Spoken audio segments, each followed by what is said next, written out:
नमस्कार दोस्तों, कैसे हैं आप सब लोग। माफ़ी चाहूँगा दोस्तों, बीच में बहुत दिनों से वीडियो नहीं आ पा रही थी क्योंकि मैं थोड़ा सा बिज़ी था इस समय। मैं हरिद्वार गया था, वहाँ पर एक बाबा जी मुझे मिले जिनका नाम था महाकालनाथ औगढ़। तो जो आज की स्टोरी मैं लेकर आया हूँ, ये उन्हीं से जुड़ी हुई सच्ची कहानी है और ये बिल्कुल एकदम रियल एक्सपीरियंस है दोस्तों। आप मेरी बात का विश्वास करिएगा। मैं जो भी बताऊंगा बिल्कुल सच्ची बात आपको बताऊंगा और उनके मुंह से मैंने ये सारी चीज़ें सुनी हैं जो मैं आप सभी लोगों के लिए लेकर आया हूँ। ये कहानी कर्ण पिशाचनी से जुड़े हुए रहस्यों के बारे में है कि कैसे ये साधना करी जाती है और इन साधना का अनुभव क्या होता है। आप लोगों ने बहुत से YouTube पर वीडियोस देखे हैं जिनमें से बहुत सारे लोगों ने गलत बताया है, फेक बताया है। तो चलिए आज की जो वीडियो है इसकी शुरुआत करते हैं। ये जो बाबा जी हैं जिनका नाम है महाकालनाथ औगढ़, ये बचपन से ही तंत्र मंत्र की साधना में लगे हुए थे। दोस्तों, हर क्षेत्र में एक पढ़ाई होती है। जैसे हमारे यहाँ मैथ्स होता है, फिजिक्स होता है, बायो होता है, वैसे जो लोग तंत्र मंत्र की साधना करते हैं उनका अलग ही सब्जेक्ट होता है। उनको साधना करनी पड़ती है और एक सात्विक जीवन जीना पड़ता है जिसमें कभी कभी लोगों को अपना गृहस्थ भी छोड़ना पड़ता है और एक तरह से संन्यास के रूप में जंगलों में, पहाड़ों में ऐसे ज़िंदगी अपनी बितानी होती है और किसी गुरु के सानिध्य में आकर सब कुछ सीखा जाता है कि किस तरह से साधना की जाती है। बाबा जी ने भी ऐसे धीरे धीरे करके अपनी तंत्र मंत्र साधना कर ही रहे थे। उनकी मतलब एक तरह से कह सकते हैं प्रशिक्षण चल रहा था, ट्रेनिंग चल रहा था।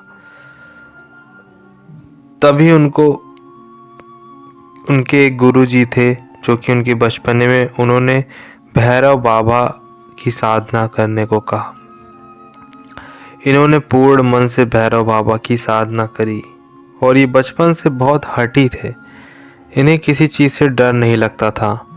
ये सारी साधनाएं करने के लिए तत्पर रहते थे। ये और बड़े हुए, जब ये 24-25 साल के हो गए तो ये एक जगह पर गए जहाँ पर बहुत सारे तांत्रिकों से इनका संपर्क हुआ, अघोरियों से, तांत्रिकों से। जहाँ पर बहुत से असम कामाख्या साइड के, कुछ बंगाल साइड के, कुछ कोलकाता के, कुछ नेपाल साइड के, कुछ साउथ इंडिया के, बहुत अलग अलग तरह के लोग मिले जिनको सारी साधनाओं के बारे में ज्ञान था। और वो लोग जिन्न, पिशाच, कर्ण पिशाचनी, मारण विद्या, काला जादू, इन सब में बहुत ज़्यादा पारंगत थे। तो जैसे कि मैंने बताया कि इन्होंने बाल्यकाल से ही साधना की थी, तो इन्हें डर तो किसी चीज़ का लगता ही नहीं था।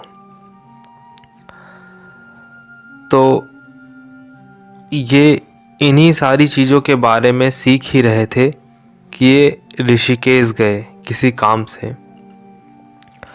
और वहाँ पर घाट पे इनको एक बाबा मिला जो कि बड़बड़ बड़बड़ पता नहीं क्या बोलता रहता था। अपना ही बोले और अपने को ही समझा ले। उसकी बातें भी समझना पॉसिबल नहीं था, लेकिन उसको देखने से लगता था कि वो कोई जाना माना पहुँचा हुआ कोई वो सिद्ध पुरुष है जिसने कई प्रकार की साधना की हुई है। और उसने इनके बारे में कुछ ऐसी चीज़ें बोल दी जिससे इनका जो मन था वो बिल्कुल विचलित हो गया और ये एकदम से आश्चर्यचकित हो गए कि अरे, इसको मेरे बारे में कैसे पता हो गया ये। और ऐसी बात जो उसने बोली थी जो किसी को भी नहीं पता थी। तभी ये वहाँ रुके और उसके पीछे पीछे जाने लगे और उसको इन्होंने खाने के लिए खाना वाना दिया, लेकिन उसने मना कर दिया। कहा, ये क्या दे रहे हो, ये सब नहीं चाहिए मुझे, मदिरा दो मुझे, दारू दो दारू। आप लोगों को पता होगा बहुत से अवघड़, बहुत से तांत्रिक इन सब चीज़ों का सेवन करते हैं जो तामसिक साधनाओं में रहते हैं। तो उसने कहा कि मेरे लिए दारू लेकर आओ। तो ये बाबा जी गए और दारू लेकर आए। आधा घंटे में आया, लगभग 15-20 मिनट, आधा घंटा जो भी लगा। वापस ये घाट पर आए तो वो जो बाबा था वो नहीं मिला, वो कहीं जा चुका था। इन्होंने ढूंढा उसको थोड़ी देर, वो एक पेड़ के नीचे बैठा था जहाँ घाट एकदम ख़त्म होता है। ये वहीं पर इंतज़ार कर रहे थे इसका। लगभग 2-3 घंटे बाद वो वापस आया और उसने बोला, दारू लाए मेरे लिए। तो ये लेकर आए हुए थे, उसने लिया और अपने एक ठो पोटली जैसा था कुछ, उसमें रख लिया और जाने लगा। ये उसके पीछे पीछे पीछे पीछे जा रहे थे। ये कि मन में इनके भाव था कि ये कर्ण पिशाचिनी साधना के बारे में पूछे। तो ये उसके पीछे पीछे जाने लगे। कुछ दूर पर जाने पर जहाँ पर शहरी बस्ती ख़त्म हो जाती है और जंगल वाला इलाका, जो नदी के किनारे का एकदम सुनसान इलाका आ जाता है, जहाँ से घाट वाट सब बिल्कुल ख़त्म हो जाते हैं। अगर आप लोग नदी के किनारे ऐसे ऐसे चलते चले जाएंगे तो शहरी आबादी जहाँ ख़त्म होती है वहाँ पे कुछ जंगली इलाका मिलेगा। हर नदी के किनारे ऐसा आप लोगों को मिलेगा। तो ये इसके पीछे पीछे जाने लगे। बाबा जाते जाते जब एकदम किनारे पहुंच गया जहाँ पे कोई इंसान नहीं था, बिल्कुल सन्नाटा, और नदी बहुत ज़्यादा गहरी थी, तो उसके किनारे बैठा था। तो उसने इनसे बोला कि तू भैरव का भक्त है। इनको समझ में नहीं आया कि अरे ये भी जान गया मेरे बारे में, और उसने तुरंत डांटा कि मेरे पीछे पीछे क्यों लगा है, जा दूर जाके बैठ। और ये जाकर थोड़ा दूर पे बैठ गए। शाम का टाइम हो रहा था। फिर वो बाबा बैठा वहाँ पर, उसने आसन बनाया और वो जो शराब इन्होंने दी हुई थी उस शराब की छींटे हाथ में लेके अपने इधर उधर फेंके। ये दूर से देख रहे थे, तो समझ में नहीं आ रहा था ये कर क्या रहा है। तभी इन्होंने आसमान की तरफ देखा कि कोई 3 परछाइयाँ उसके सामने आके खड़ी हुई हैं, जिससे वो बात कर रहा है। और बात करते समय उनको कुछ भोग चढ़ा रहा है, शराब दे रहा है, जो कि सब अपने आप गायब हो जा रहे हैं। जिस जिस चीज़ का भोग दे रहा है वो सारी चीज़ें अपने आप गायब हो जा रही हैं। ये सब करने के बाद वो बाबा वापस आया और बोला कि तू क्यों मेरे पीछे लगा हुआ है, यहाँ क्यों अभी तक मेरे पीछे खड़ा है, जाता क्यों नहीं यहाँ से। तो उसके 1 मिनट बाद ही उस बाबा ने बोला, अरे नहीं, तू जिस काम के लिए मेरे पास आया मैं ये नहीं कर सकता। वो बहुत ही खतरनाक शक्ति है, मैं तुझे नहीं बता सकता कि उसकी साधना कैसे करनी है। वो कर्ण पिशाचिनी के बारे में बात कर रहा था। उसने साफ साफ इनकार कर दिया था कि नहीं, वो सबके बस की बात नहीं है और वो बहुत ही खतरनाक शक्ति है, मैं तुझे उसके बारे में कुछ भी नहीं बता सकता। तो महाकाल नाथ अवगढ़ बाबा जो थे ये वहाँ से फिर लौट गए और आके कई लोगों से इन्होंने संपर्क किया। इनके जो गुरुदेव थे जिन्होंने इनको सारी चीज़ें सिखाई थी, उनके आश्रम में ये गए और पूरे एकदम सब कुछ सेवा सत्कार करने लगे। सबसे परम शिष्य उनके बन चुके थे। तो गुरुजी ने बोला इनसे कि सारे शिष्य जितने भी थे उनमें इनको बहुत मानते थे, क्योंकि इन्हें किसी चीज़ का डर नहीं लगता था। तो गुरुजी ने सबसे पूछा कि किसी को जिन्न साधना करनी है, किसी को पिशाच की साधना करनी है। तो सारे शिष्य जो थे वो डर के कतरा जाते थे। तो गुरुजी, इनके जो गुरुजी थे, उन्होंने इनसे बोला कि महाकाल, तुम कर्ण पिशाचनी करोगे क्या। इनके मन में पहले से ये बात थी। इन्होंने भी बोल दिया कि हाँ गुरुजी, जैसा आपका आदेश। तो उन्होंने, गुरु को बहुत खुशी भी हुई कि उनका शिष्य इतना, मतलब सारे लोग मना करके डर जाते थे लेकिन ये किसी भी चीज़ से नहीं डरते थे। तो बचपन से ही इन्होंने जैसे पहाड़, झरना, जंगल, नदी किनारा, इन सारी चीज़ों का इनको एक्सपीरियंस हो चुका था, तो इनको इन सारी चीज़ों से डर नहीं लगता था। तो इन्होंने गुरु से बताया अपने कि गुरुदेव, मैं उस नदी के किनारे करना चाहता हूँ, वहाँ बैठकर करना चाहता हूँ, कि वो जगह सही है।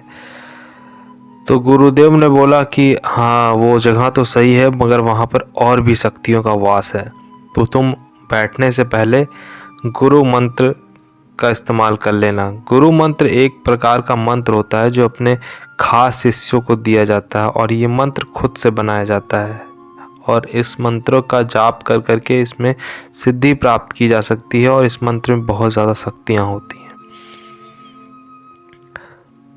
तो ये जो साधना थी, उन्होंने, गुरुदेव ने बताया कि 41 दिन की साधना है, और एक मंत्र दिया इनको, और मंत्र गुप्त रखने को कहा। और ये रात के करीब 9:30-10 बजे नदी के किनारे पहुंच गए, आसन वासन लगाया, बैठे और मंत्र का जाप शुरू किया। जैसे ही मंत्र का जाप किया, कुछ 10-11 बार ही मंत्रों का जाप किया होगा, वहाँ का माहौल बिल्कुल चेंज हो गया। जैसे ऊर्जा में बहुत ज़्यादा कमी आने लगी और बहुत ज़्यादा निगेटिविटी हो गई। इनको साधना का बहुत ज़्यादा अनुभव पहले से भी था, क्योंकि इन्होंने बचपन से ही थर्ड आई की और भैरव बाबा की साधना और कई साधना ऐसी कर चुके थे ये।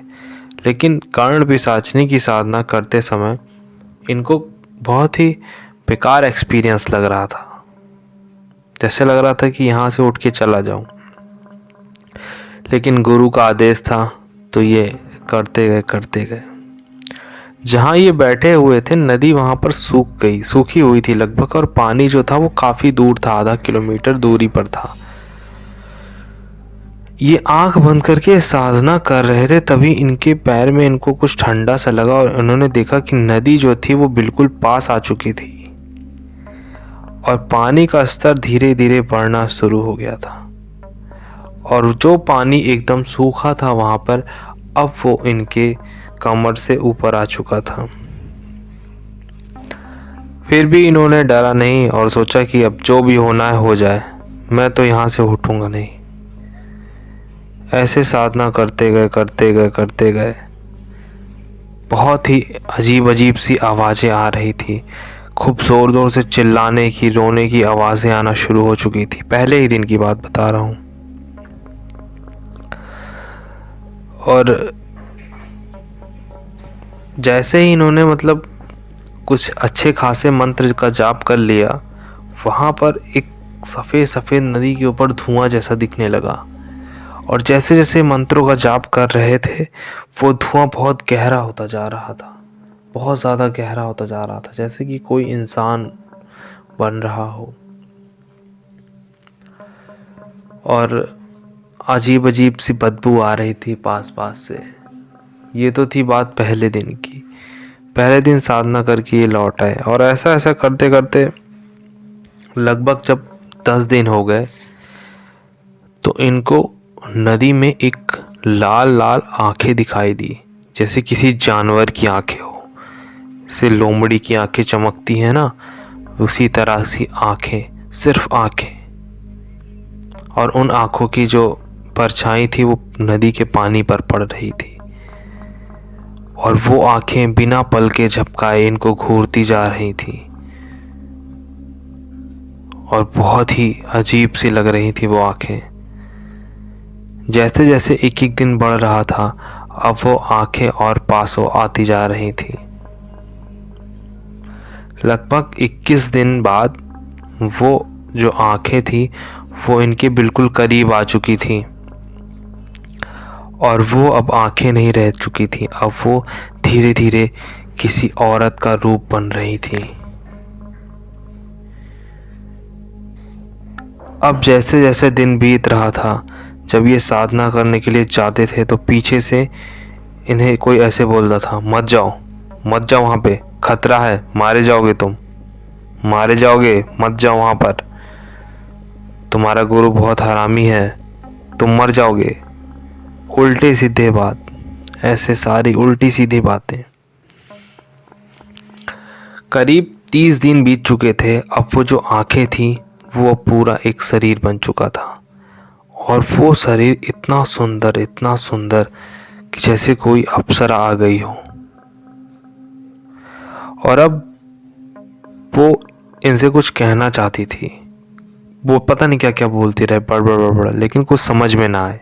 जैसे संस्कृत में कुछ बोले, जैसे ऐसी भाषा बोलती थी जैसे कुछ समझ में ही नहीं आता था। ऐसे ऐसे करके बोलने लगी। और जब रोज ये साधना करते जाते थे, बदबू आए, आवाज़ें आए। जब 40वां दिन बचा ना, जब आखिरी दिन बची, उसके पहले तक इनके कान में आवाज़ें आना शुरू हो चुकी थी, और वो आवाज़ें अब इनसे बात करना चाहती थी, और ये भी बात करते थे। लेकिन वो आवाज़ें इतनी ज़्यादा बात करती थी, मतलब 24 घंटा सोते रहते थे तब भी इनके कान में आवाज़ें आती रहती थी, और वो बात करती थी। ये 30-35 दिन की बात है। रोड पर ये जाएं तो वो आवाज़ जो कान में आती थी, वो किसी भी इंसान के बारे में, जो भी जाता है, उसका नाम, पता, घर का एड्रेस, उसके घर में इतने बच्चे, उसकी बीवी हैं, ये है, सबके बारे में बताने लगी थी। जो इनके बगल से जाए, इसको मार दो, इसकी बलि दे दो, ये चीज़ कर लो, ये सिद्धि मिल जाएगी, वो चीज़ कर लो, वो मिल जाएगी। वो सारी चीज़ें बताने लगी थी। वो रात भर ये सो नहीं पाते थे उस वजह से, और ये बिल्कुल पागल से हो गए थे साधना करते करते। इनको कुछ समझ में नहीं आता था कि मैं अब क्या करूं। वो पूरे टाइम बोलती रहती थी, बड़बड़, मुझे मदरा चाहिए, मुझे मुर्गा चाहिए, मुझे बकरी चाहिए, मुझे खून दो, मुझे मांस दो, इसको मार दो, इसको ढकेल दो, चोरी कर लो, यहाँ से पैसा चुरा लो। ऐसी सी बात जो तामसिक होती हैं, वो सारी बात मेरे साथ संभोग करो। कुछ 30-35 दिन के करीब वो जो औरत थी वो अब इनके सामने नृत्य करती थी, इनके साथ, इनको अपने पास बुलाती थी सेक्स करने के लिए। और अब ऐसे ऐसे करके 40 दिन बीत चुके थे। अब वो बोलने लगी थी, गुरु चोर है तुम्हारा, गुरु तुम्हें मरवाना चाहता है, तुम गुरु से ज़्यादा ज्ञानी हो। ऐसे ऐसे भड़काने लगी, और ये भी बहुत ज़्यादा परेशान हो चुके थे कि जल्दी से साधना किसी तरह पूरी हो, क्योंकि ये बहुत पागल हो गए थे उन सब चीज़ों के चक्कर में। दिन रात ही उनके कान में बड़बड़ बोलती रहती थी, और आवाज़ अब एकदम साफ साफ पता चलती थी, किसी के भी बारे में उसका भूत भविष्य सब कुछ बता दे वो। तो जब 40वां दिन आया और ये साधना करने बैठे, उस दिन तो ऐसी ऐसी घटना इनके साथ हुई। इनके बगल जो पेड़ की लकड़ी पड़ी थी वो सांप बन गई, और इतना खतरनाक सांप कि जैसे सांप पृथ्वी पर दिखे ही ना। नदी का स्तर इतना ज़्यादा बढ़ चुका था कि एकदम इनकी नाक के नीचे ही पानी था, इनके होठ के नीचे पानी था। बस ये मंत्रों का जाप कर रहे थे, और इनको आज लग रहा था कि आज तो मैं लगता है नहीं बचूंगा। और कोई आम साधक होता तो शायद वो उसी समय वो साधना छोड़ देता और उसकी साधना खंडित हो जाती। लेकिन ये बचपन से ही बहुत ज़्यादा हठी थे, गुरु के प्रिय थे, और गुरु को ही सर्वोपरि मानते थे, इसलिए ये लगे रहे। आज करीब जैसे कि वो जो कर्ण पिशाचनी थी वो पूरी प्रकट हो चुकी थी, और वो इतनी कर्कश आवाज़ में बोल रही थी, मेरा भोग कहाँ है, मुझे भोग चाहिए, मुझे बलि चाहिए। इनको इन सारी चीज़ों के बारे में कुछ पता नहीं था। इनके पास कुछ तामसिक चीज़ें थी, मदिरा और मांस के टुकड़े कुछ थे, इन्होंने उसकी तरफ फेंका। लेकिन जो कर्ण पिशाचनी के साथ और शक्तियाँ चलती है, वो सारी शक्तियाँ पहले ही चट कर जा रही थीं, दारू को, मांस को। कर्ण पिशाचिनी के पास कुछ पहुंच ही नहीं पा रही थी। वो बार बार बोले, मेरा मंदिरा कहाँ है, मेरा बलि कहाँ है, मेरा भोग कहाँ है। उनके कान में आवाज़ें आती रहती थी कि जिस पेड़ के पास तुम बैठे हो ये पेड़ इतने सन से निकला है, ये पेड़ इतने समय तक रहेगा, ये पहाड़ ऐसे है, ये नदी इस समय की है, ये नदी कब सूखेगी, मतलब सारी चीज़ों के बारे में नॉलेज वो बता देती थी। अब ये बहुत ज़्यादा परेशान हो गए। वो बार बार इनसे भोग मांग रही थी और इनके पास चलती चली आ रही थी। और अब उसका शरीर जो था, जो सुंदर लग रहा था ना, वो बहुत ही खतरनाक चुड़ैल के जैसा होता जा रहा था। उसकी आंखें बिल्कुल सफ़ेद हो चुकी थी और उसके शरीर ऐसे जैसे मांस का लोथड़ा से टूट टूट के गिर रहा था और पूरे शरीर से खून टपक रहे थे। ऐसी भयानक बदबू आ रही थी कि वहाँ पे 2 मिनट बैठना किसी आम इंसान के लिए बहुत ज़्यादा मुश्किल था। लेकिन ये तभी भी मंत्रों का जाप करते रहे।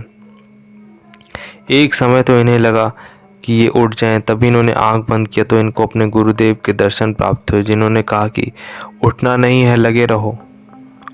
आदेश पाकर ये सोचे आज मेरी मृत्यु हो जाएगी तो हो जाने दो। तब तक वो जो कर्ण पिशाचिनी थी वो पास आकर और ऐसे उसने जैसे कि पंजा मारा, किसी ने उनकी पीठ पे पंजा मारा और वहाँ पे ऐसे छोटे छोटे कीड़े आ गए। इनके हाथ पे पंजा मारा, ऐसे पूरा खून टपकने लगा और खून में जैसे कोई जीभ से चाट रहा है खून, अदृश्य शक्ति से जीभ से आ रही है, खून चाट रही है इनके हाथ से। छोटे छोटे कीड़े, इनका हाथ कट कट के गिर रहा है।